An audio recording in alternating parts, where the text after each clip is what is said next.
আমাকে বলছে যে তুমি তো টাকা দিতে পারবা না, আর তুমি যদি টাকা না দিতে পারো তাহলে তুমি আর আইসো না। পরে আমার স্ট্রাগল অনেক শুরু হয়ে গেল, ডে বাই ডে পড়াশোনা, রাত জেগে পড়া, আবার ওইদিকে তো অনেক লং টাইম গান হতো, প্রায় রাত 2টা 3টা পর্যন্ত অনেক রকমের স্ট্রাগল, কনসার্ট হতো, অনেক রকমের স্ট্রাগল শুরু হয়ে গেল। স্ট্রাগল করতে করতে এক পর্যায়ে আমাদের ফ্যামিলিটা একটু বেটার চলে আসলো। এখন আপুর তো বড়, আপুকে বিয়ে দিতে হবে, আমার মাথায় অনেক চিন্তা। তো আমি বললাম চিন্তা করো না, আমি তো আছি, দেখবা যে আমরা একদিন খুব ভালো থাকবো, আল্লাহ আছে আমাদের সাথে। তো অনেক কথাবার্তা বলতে বলতে মা সবসময় আমার এইসব কথা শুনলে কেঁদে দিত, আর নামাজ পড়তো, আর বলতো যে আমার মেয়েটা অনেক বড় হবে, ওর মন অনেক উদার। আমি আর আমার আম্মু বাসে করে, সিএনজি করে অনেক জায়গায় প্রোগ্রামে গেছি, যেগুলাতে অনেক সময় অনেক কষ্ট হয়েছে আমাদের, অনেক রাত হয়েছে বাড়ি ফিরতে, জীবনের রিস্ক নিয়ে। আমার মা, আমি ঘুমায় যেতাম আমার মায়ের কোলের মধ্যে, আবার সকালবেলা উঠে ঠিক স্কুলে যেতে হতো, আবার বাসায় এসে দেখা গেছে যে আমি আধা ঘন্টাও সময় পাইতাম না, তারপর হাতের কাজ তাড়াতাড়ি করে শেষ করে যেতে হতো। অনেক স্ট্রাগল করে করে তারপরে পরিবারটা যখন একটু বেটার হলো, তখন আমার বোনের বিয়ের ঘর আসলো।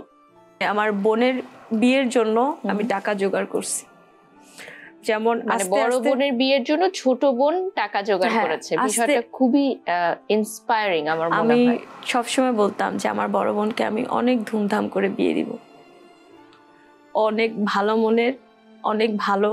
আপু আমাকে ভীষণ আদর করে সব সময়।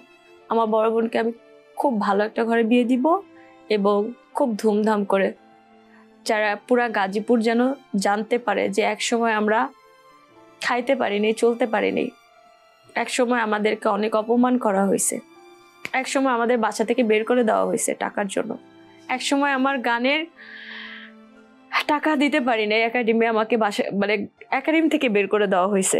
তো আমার মনের মধ্যে জিত ছিল যে তাদেরকে আমি দেখাই দিব, এবং আত্মীয় স্বজনদেরকেও যারা বিপদের সময় আপনাদের ফোনটা পর্যন্ত ধরে নেয় তাদেরকেও দেখাই দিব।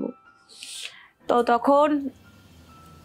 যখন আমি বললাম যে আমার বোনের বিয়ে, সবাইকে যখন দাওয়াত করলাম, প্রায় 7 লাখ টাকা আমি আমার বোনের বিয়েতে খরচ করেছি। আপনার বোনের বিয়ে হয়েছেন যার সাথে, উনি কি করেন বা কিভাবে, পারিবারিক ভাবে বিয়ে হয়েছে না প্রেমের বিয়ে? আমার বোনের পারিবারিক ভাবে বিয়ে হয়েছে গাজীপুরে।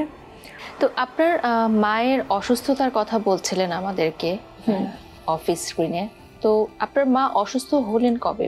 বিয়ের পর? আমার বোনের যখন বিয়ে হয় তার 1 বছর পরে আমার মার অসুস্থ শুরু হয়ে যায়। মা যদি চলে যায় আমি তো পুরা এতিম হয়ে যাব, তখন তো আমার দুনিয়াতে কেউ আপন বলে কেউ থাকবে না। তো তখন আমি একটা ডক্টরের প্রোগ্রাম করেছিলাম, তো ওই ডক্টর ভাইকে ফোন দিলাম, দেওয়ার পরে উনি বলল ঠিক আছে আমি অ্যাম্বুলেন্স পাঠাচ্ছি, আমার মেডিকেলে নিয়ে আসো।